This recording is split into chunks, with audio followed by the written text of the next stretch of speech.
नाज़रीन, पाकिस्तान मुस्लिम लीग फंक्शनर ज़िले मटियारी पारां अवामी मसइलनि ते हाला में ऑल पार्टीज़ कॉन्फ्रेंस मुनक़द कई वई, जंहिंमें सियासी समाजी अॻवाननि ऐं शहरियुनि वॾे अंग में शिरकत कई। इन हवाले सां रिपोर्ट करे रहियो आहे नदीम मंगरियो।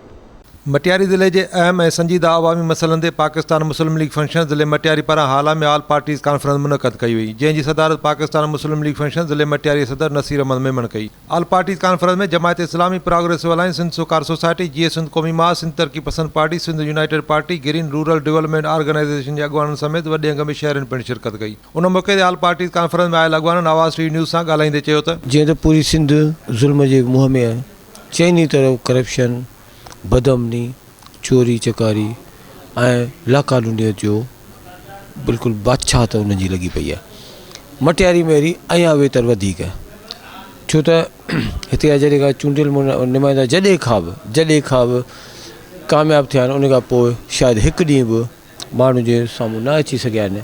मुख़्तलिफ़ टाइमनि में असां माण्हुनि खे सुजाॻी ॾींदा रहंदा आहियूं ऐं माण्हुनि खे यादि ॾियारींदा रहंदा आहियूं त उनजा हक़ छा आहिनि। असां चऊं त सभिनी दोस्तनि खे गॾु करे को सुठी लाइ अमल जोड़ियूं त हिते इंतिज़ामिया बि तारुक में अचे, जेके बि चोरियूं बदअमनियूं थियनि पियूं उन्हनि खे रोकथाम जे लाइ, बाक़ी करप्शन जे लाइ बि असांजो इनशाअल्लाह सुठो प्रोग्राम आहे त सुठी का रैली कढी अवाम खे ॿाहिरि कढियूं करप्शन जे ख़िलाफ़। मेन इशू जेको आहे सो बदअमनी आहे, कीअं पियो फुरियूं थियनि, प्लस में मोटरसाइकिलनि जी ॾींहं ॾियारे फुर्ती थिए, उन खां पोइ जेके DC साहब जे अकाउंट में पैसा पिया आहिनि उन छो न पिया ख़र्च थियनि।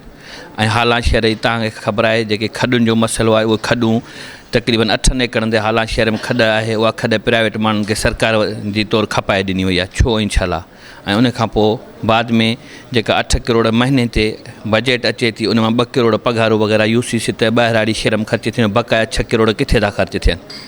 ऐं स्कूलनि जे तव्हांजे पोज़ीशन जी ख़बर आहे, उनमें फर्नीचर कोन्हे, स्कूल में टॉयलेट कोन्हनि, इलाहिनि में त उस्ताद ई कोन्हनि, ऐं ॿारनि जा स्कूल ज़बून हालत में आहिनि, रोड रस्ता सभु तपा आहिनि। असांजो सिर्फ़ु सभिनी दोस्तनि गॾियल टुको APC जो असांजो मक़सदु इहो आहे, सभई दोस्त पंहिंजो रायो ॾींदा ऐं उन खां पोइ हिकिड़ो भरपूर एहतिजाज कंदासीं। मटियारी में करप्शन हो रहियो आहे, चोरियूं धाड़ा हो रहियो अथनि, रोड रस्ता वीरान पिया आहिनि, स्कूल वग़ैरह सभु को बि तरक़ियाती कमु कोन थो थिए, पैसा हड़प थींदा था वञनि। ऑल पार्टीज़ कॉन्फ्रेंस में आयल महिमान चयो त ज़िलो मटियारी कुदरती वसीलनि सां मालामाल हुजण जे बावजूदु खंडरात में तब्दील थी वियो आहे। ज़िले मटियारी जे अहम मसइलनि जे हल लाइ तमामु जल्द एहतिजाजी तहरीक शुरू कई वेंदी। कैमरामैन नदीम राजपूत सागर, नदीम मंगरियो, आवाज़ टीवी न्यूज़ हाला।